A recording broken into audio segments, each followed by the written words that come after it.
เข่าบ่ได้เนาะไอ้ม้วนไอ้ซื้อน้ำกันเนาะบ่ได้ถือเลย6 โต 5 โต 4 โต 2 โตและก็1 โตน่าจะถือ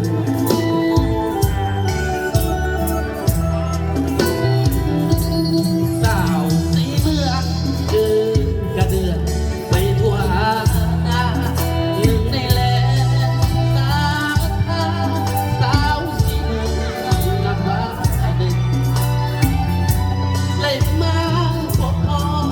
นวลตะโกอายต้นแต่ดึงสาวสีเมืองไม่เล่นงามเพลงงามวาดาบุญออกพรรษาจุดธูปเทียนเทียนงานวัดคืนมันสองเอาเคียงคู่กันน้องยังบอกทางสมจันทร์แล้วน้องก็บอกว่าอายเท่าฟ้าแล้วไอ้ก็บอกน้องนั้นว่าให้รักน้องเท่าแผ่นดินอย่าทิ้งก่อนเจ้าแม่เสียเมืองผู้ศักดิ์สิทธิ์จงช่วยเนรมิตให้ฮักกาดีสมหักสมหวังให้ความหักทางอย่างเดือนดาวอยู่ที่หลังสิ่งที่พาว่าหวังให้ข้าได้เป็นเคยสีเมืองสาวสีเมืองจำได้บ่ได้คำที่เอาสัญญาสิ่งของพรรษาจะมาให้มันกระโดดสิ่งสองเบาสวรรค์บ่เคยหวันถ้าใจอายนะอยากสาวสีเมืองดอกบอกบ่จริง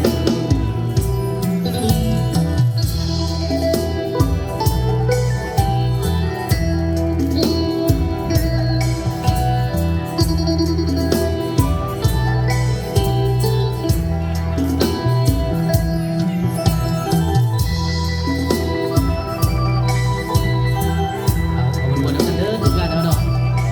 คอยยุ่งคอยยินเนาะคอยจินเนาะ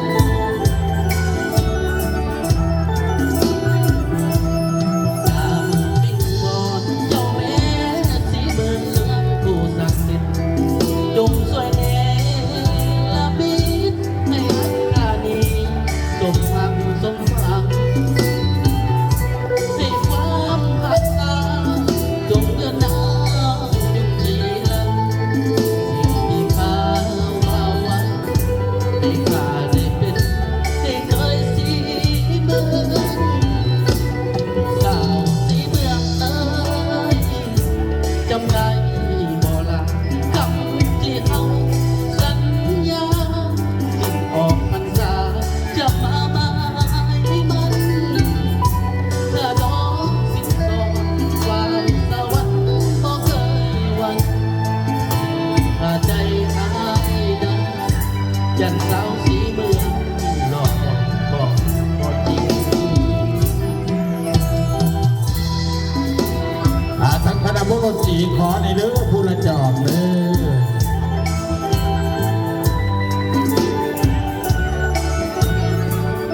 อันนี้มันอ่อนเลย เด้อสันเนาะ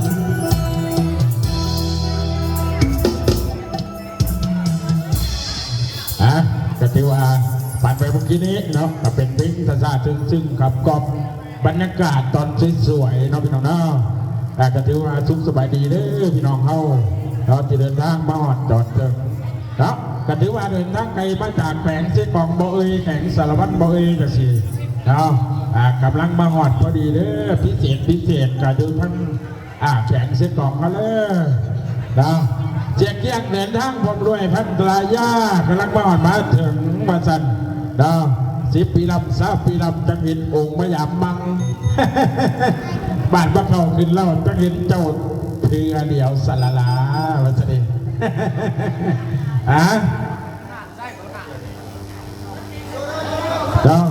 ให้พี่น้องเขาเลยบนได้ซื้อได้กินได้ยำได้โอ้ได้ลมได้ทักทายสบายดีกันเด้อปีนี้ปีใหม่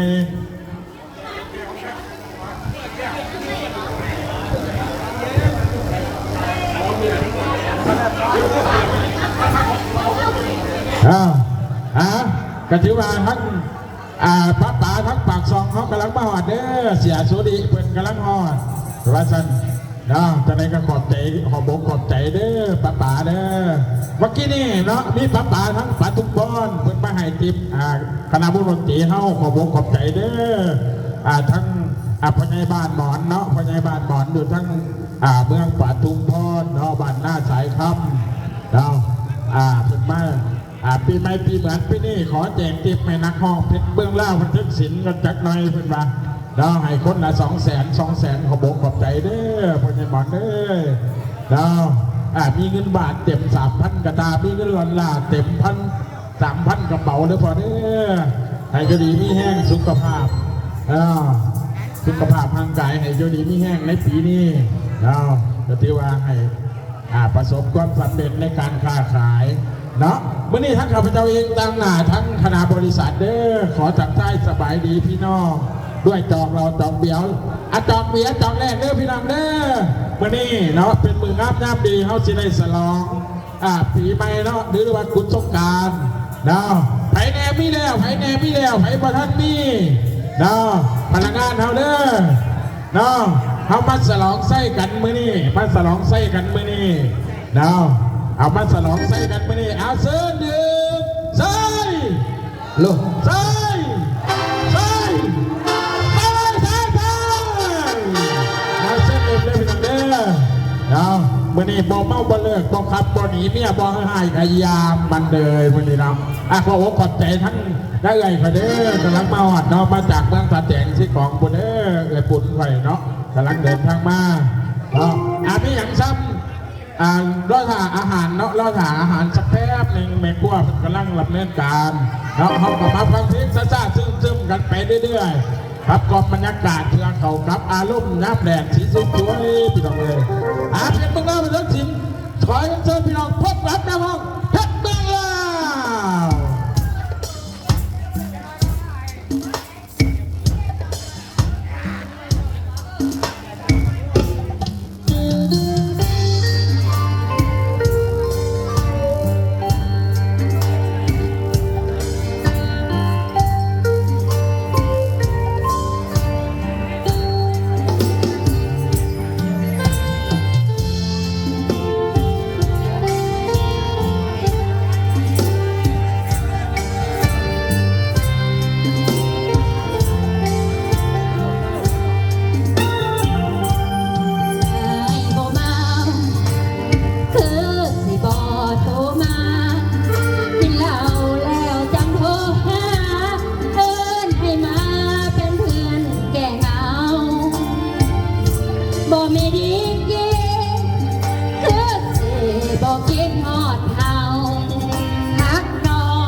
ก็ต้องทำใจ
หัวเขาตกแตก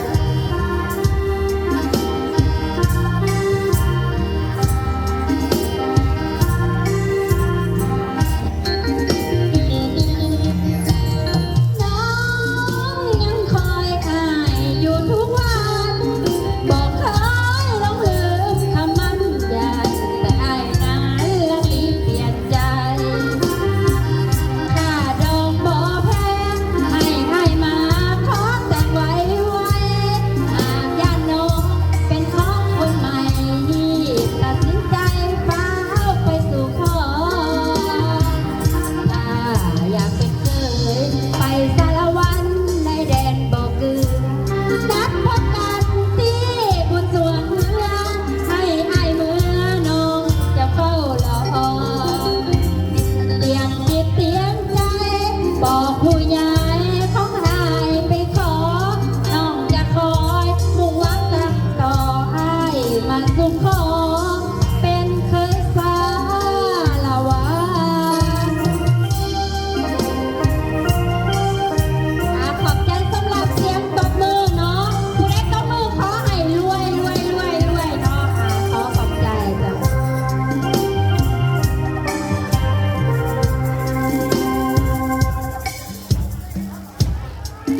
ตบมือก็จะได้ขอเอาละพี่น้องแพ้อ่อนตบมือว่าไม่ตบมือก็จะได้ขอเอาอยู่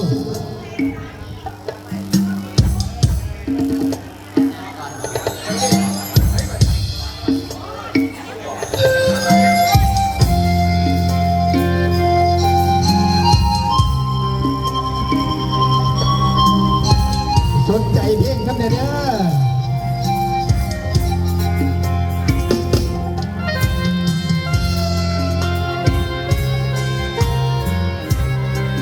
สวดโอ้ยมาซอยกันทำมาหากินเลยใจของเส้นนี้เก็บเงินฝากที่จริงใจซื้อมาเก็บไว้เพื่อเป็นของมันผู้สาวออกวันสัญญาลางานกลับมาบ้านเฮาน้ำตาพังยาวผู้ข่าวว่าน้องแต่งงานใจสถานให้มาบ่ทันใจเจ้าสัญญาเขายกตอนของเขาพาควันอายเตรียมน้ำตาเข้ามาเป็นแขกช่วยงานใจที่เตรียมมันเอามาเป็นของขวัญแทนใจบอกว่าใจเก็บไว้ให้ลูกเดินลาบัดเอาใหญ่มาบอกว่าคุณลุงมอบให้อายเสียแล้วอย่าให้เสียความตั้งใจรับของขวัญคนพายก่อนลาไกลไปชั่วชีวิตใจของเด็กนี้ก็มีสิทธิ์เป็นของมันมอบของฝันช่วยงานแล้วอายสิหนีกระเป๋าหนึ่งใบกลับไปสู่งานอีกทีจากบ้านวันนี้อายบ่มีน้องยืนส่งทาง เอาพี่น้องผู้ไหนมีบัตรเอามาแสดงโตวเด้อทั้งในบ้านสนามบริการที่ของวันเด้อเพิ่นจะเก็บบัตรเอาวังงาน ใจ เรา ทองเส้นนี้บ่มีสิทธิ์เป็นของมันมอบเป็นของฝันช่วยงานแล้วอายสิหนีกระเป๋าหนึ่งใบกลับไปสู่งานอีกทีจากบ้านวันนี้ ว่ามีน้องยิ้มส่งทาง